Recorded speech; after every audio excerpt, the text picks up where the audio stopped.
Now we discuss about the second application of the potentiometer and to measure the internal resistance of the cell by potentiometer.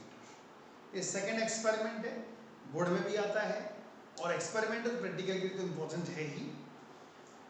Principal वही रहेगा. If a constant current passing through the wire of uniform cross sectional area, potential drop is directly proportional to length of the conductor, and V directly proportional to L,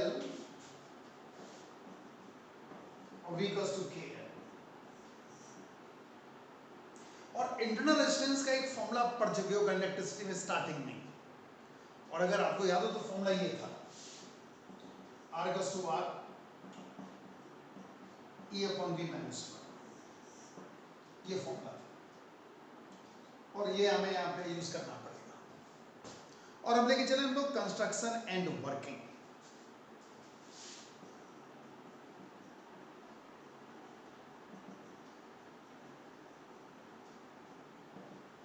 Construction and working. Again, it consists number of wires, each of length 1 meter, of uniform cross sectional area. और आपको पता है किसके बने होंगे? Manganin और कंस्टेंटिन.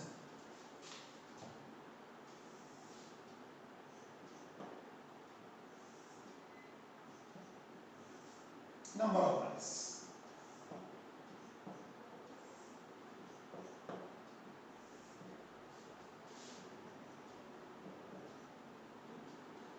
Driving cell का positive A पर, again negative with variable resistance to an ammeter and with one way key to other end of the wire. और ड्राइविंग सेल का ईएमएफ किसी भी इंडिविजुअल सेल से बड़ा होना चाहिए, चाहे पहला एक्सपेरिमेंट हो चाहे दूसरा हो. ड्राइविंग सेल का ईएमएफ किसी भी इंडिविजुअल सेल से बड़ा होना चाहिए, वरना नल पॉइंट नहीं मिलेगा. ना जिस सेल का हमें इंटरनल रेजिस्टेंस निकालना है उसका पॉजिटिव भी आपने ए से लगा दिया, नेगेटिव डायरेक्ट गैल्वेनोमीटर के साथ और गैल्वेनोमीटर विद जॉकी. एक रेजिस्टेंस बॉक्स लगाया गया,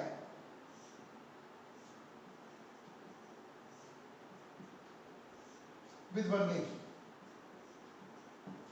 ये रेजिस्टेंस बॉक्स लगा दिया, ये की लगा दिया. Clear circuit? इतना तो पहले जैसे ही है जो फर्स्ट एक्सपेरिमेंट लेके चले थे, वो ड्राइविंग सेल का पॉजिटिव ए पर, negative with variable resistance, ammeter, one way key to B. जिस सेल का हमें इंटरनल रेजिस्टेंस निकालना है उसका पॉजिटिव भी ए से लगा दिया, negative with galvanometer to jockey. एक रेजिस्टेंस बॉक्स और यूज किया गया है और वो भी बैलेंसिंग सेल के साथ लगाया है विद वन वे की. अगेन हमें सर्किट चेक करना है करेक्ट है कि नहीं. पुराना मेथड वही, if we place a jockey at end 1 A, deflection in galvanometer should be one side, and when we place the jockey at B, deflection should be other side of the zero. अगर दोनों तरफ deflection zero मिलता है तो circuit correct है. ये आसान experiment नहीं होते हैं, बहुत सारे सेल लगाने पड़ते हैं. चलो हम तो ये लेके चल रहे हैं कि आप पहली बार में आपका सही हो रहा है, आपने सर्किट लगाया और रीडिंग आना स्टार्ट. ठीक है भाई, नेगेटिव क्यों लेके चले हम लोग, ये लेके चल रहे हैं पहली बार की सेट. नाउ आफ्टर दैट की ओपन कर दो फॉर ओपन सर्किट.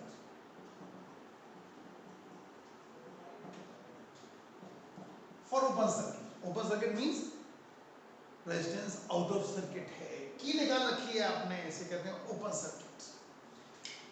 ठीक है, अब ये जो यहाँ डायरेक्ट कनेक्टेड है तो गैल्वेनोमीटर में रिफ्लेक्शन तो आएगा ही.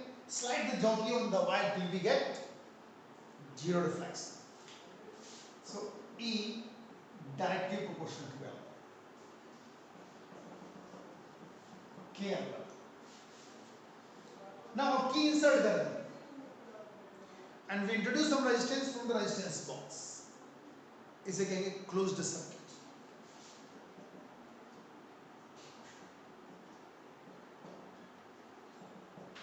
For closed circuit we directly proportional to L2. जैसे क्लोज किया slide jockey on the wire till we get zero deflection measure कर ली that is L2.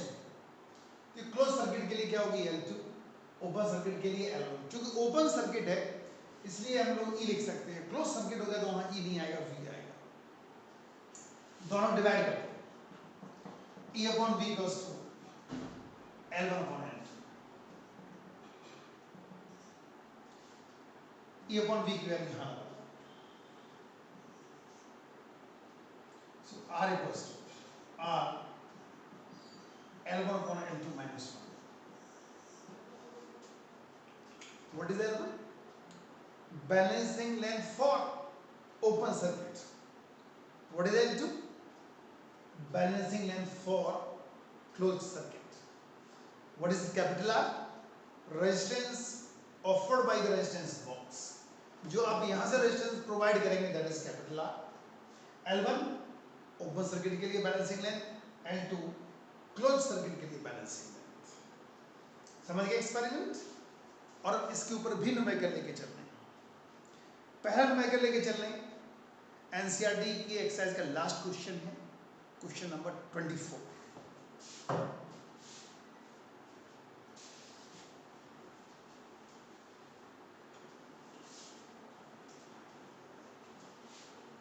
Question number 24 लेके चले एनसीईआरटी का. 2 मार्क्स में बोर्ड में 2-3 बार आ लिए और सर्किट डायग्राम एक दिया हुआ है इसमें.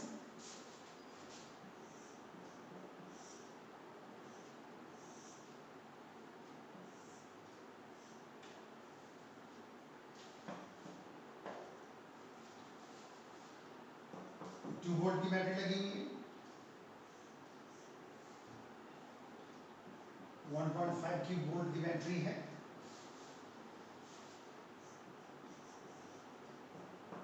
जो कि एक यहाँ रेजिस्टेंस लगा दिया है, इसके रेजिस्टेंस लगा दिया, डिफ्लेक्शन यहाँ. स्टेटमेंट सुने question. Figure shows a 2 volt potential 2 volt potential meter used for the potentiometer used 2 volt potentiometer used for determining the internal resistance of the cell. The balance point of the cell in open circuit. Balancing length for open circuit is 76.3 centimetre. तो L1 हो गया, ये L1 हो गया. And when a resistance of 9.5 ohm is used in the external circuit, ये 9.5 ohm. In external circuit, the balance point shifts to 64.8 centimeter.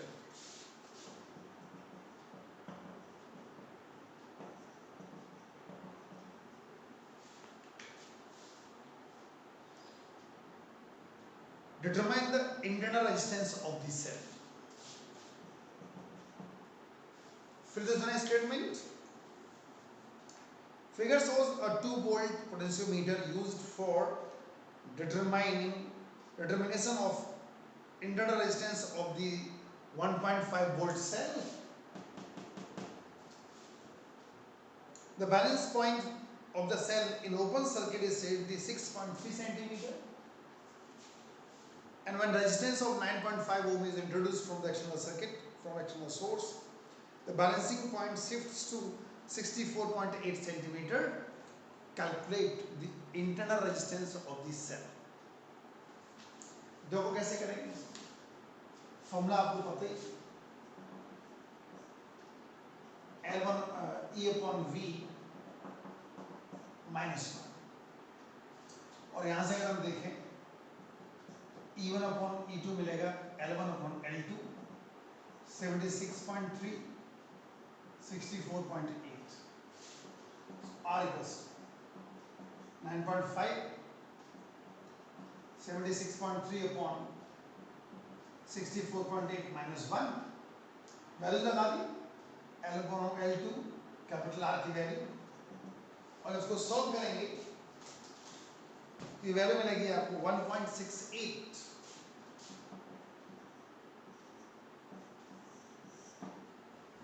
ये answer है question number 24 question है इस एक्सरसाइज में।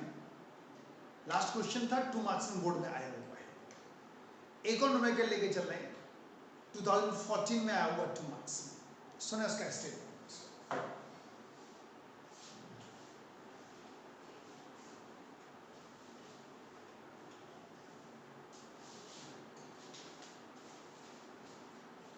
When a resistance of 5 ohm is connected across a cell, its terminal potential difference is balanced by 140 centimeter length of the potentiometer wire, and when a resistance of 8 ohm is connected across the cell, the terminal potential is balanced by 160 centimeter of the potentiometer wire.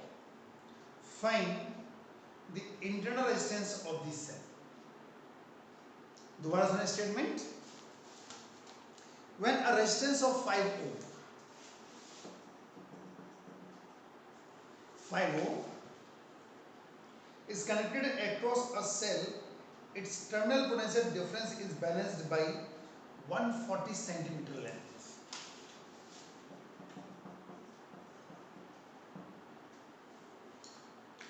Now, when a resistance of 8 ohm is connected,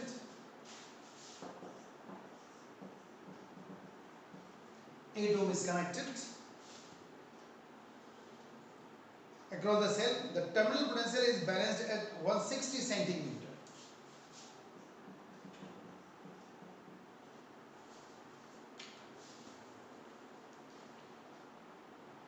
Find the internal resistance of the cell. मैं R calculate करते हैं, और एक formula आपको पता है, R equals to R। अगर हम बैलेंसिंग लें तो L मान लें, ये तो L1 L2 तब है जब ये रेजिस्टेंस लगाए जा रहे हैं, L अपॉन L1 माइनस 1 हो जाएगा। R इक्वल्स R 5 ओम है, L minus L1 upon L1 हो गया ये, ठीक। चाहे तो भी वैल्यू मत रखो, इसको R1 लेके चल रहे, ये फर्स्ट बन गया। सेकेंड लेके चल रहे, R equals to R2 L minus L2 upon L2, ये सेकेंड हो गया, ठीक। और इसको ऐसे लिख सकते हैं हम लोग, R L1 अपॉन R1, ये मिला जाके L माइनस M। ऐसे अगर इसको देखें तो R L2 upon R2 L minus M। Third को फोर्थ सेपरेट कर दो, from third and fourth, R L1 upon R1 minus L2 upon R2 equals L minus L1 minus L minus L2, क्या मिलेगा L2 माइनस L, ठीक। और R equals L2 minus L1 upon, ये इधर जाके divide हो जाएगा, L1 upon R1 minus L2 upon R2। R निकालना था, इसको यहाँ डिवाइड कर, L2 L1 R1 R2 सब पता है। L1 140, L2 160, 140 R1 कितना है 5, 160 R2 है 8, ठीक। जब इसको सॉल्व करेंगे तो R की वैल्यू आपको मिलेगी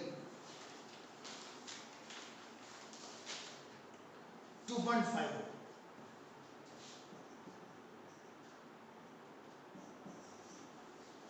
2.5 क्लियर? इट्स 2.5। एक और लेके चल रहे नंबर का कंसेप्चुअल क्वेश्चन है, बोर्ड में आ चुका है, कंसेप्चुअल क्वेश्चन है।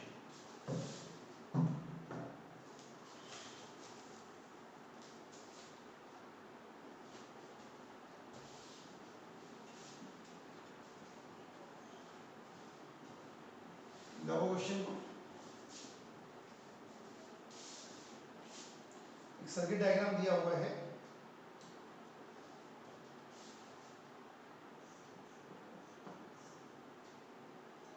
ये भी बोर्ड में आया हुआ क्वेश्चन है, कंसेप्चुअल है।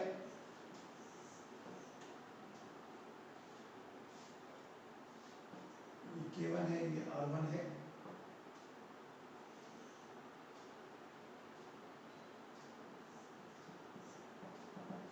बैलेंसिंग सेल है,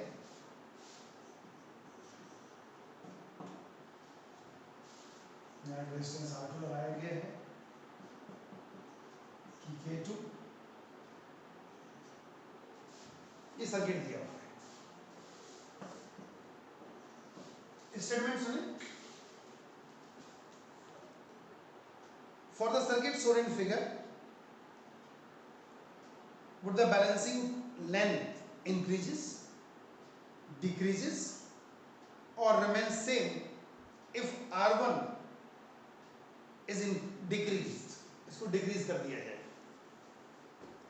सेकेंड केस, R2 इंक्रीज्ड, अगर हम R2 को इंक्रीज कर दें तो दिस इज ऑन स्टेटमेंट,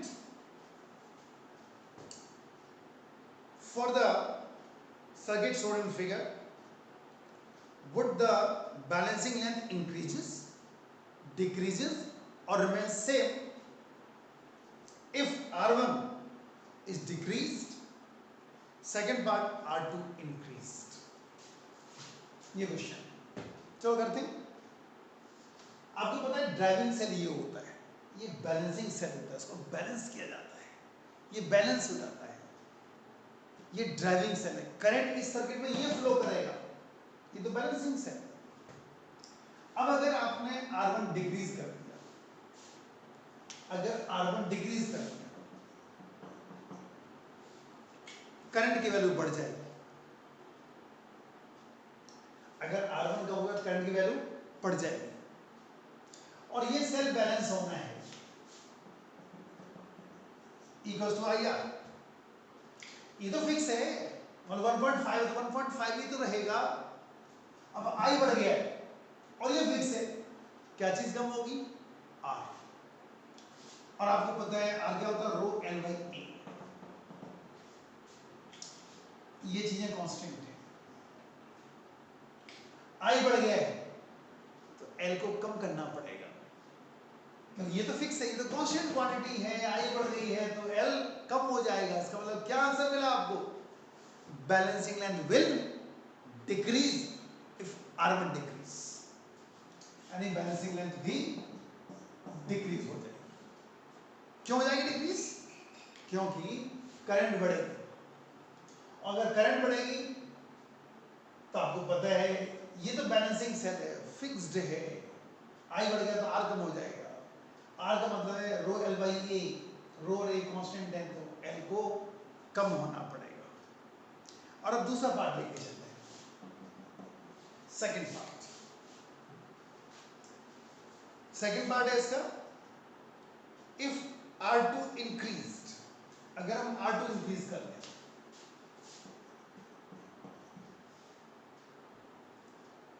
अगर R2 इंक्रीज कर दें तो क्या होगा? आपको पता है कि I equals to E upon R plus R। अगर R2 इंक्रीज करेंगे तो जो ये सेल है इसके लिए करंट कम हो जाएगी, ठीक है। और अगर ऐसा हुआ तो बैलेंसिंग लेंथ को बढ़ाना पड़ जाएगा। फिर से मतलब जाओ, क्या R2 अगर इंक्रीज करना है तो क्या फर्क पड़ेगा? जबकि K2 की इंसर्ट है, देखो इसमें K2 इज इंसर्ट, ठीक। तो I इक्वल्स टू E या V जो भी है V upon R2 plus R हो जाएगा। R2 बढ़ाएंगे तो I कम हो जाएगी। अगर R2 बढ़ा दिया I डिक्रीज होगी, और I डिक्रीज हो गई फिर वही बात होगी। अगर I डिक्रीज हो गया तो इस बार R बढ़ जाएगा। R बढ़ेगा मतलब L बढ़ेगा, तो L विल इंक्रीज। अगर R2 बढ़ा दिया तो करंट कम हो गई। करंट कम हो गई तो आपको पता है कि इक्वल्स टू आई, आई कम हो गई है तो E आपको बैलेंस करना है, वो तभी होगा जब लेंथ बढ़ जाएगी। ये कंसेप्चुअल क्वेश्चन है, बोर्ड में आ चुका है। इस कंसेप्चुअल क्वेश्चन और बोर्ड में आया हुआ क्वेश्चन है, 2 मार्क्स में आया हुआ क्वेश्चन, समझ गए होगे। R2 इंक्रीज आई डिक्रीज, और आई डिक्रीज तो आपको पता है कि बैलेंसिंग लेंथ को बढ़ाना पड़ जाएगा, सो L विल इंक्रीज। ओके, अब नेक्स्ट वीडियो हम लोग इसकी थर्ड एप्लीकेशन लेंगे।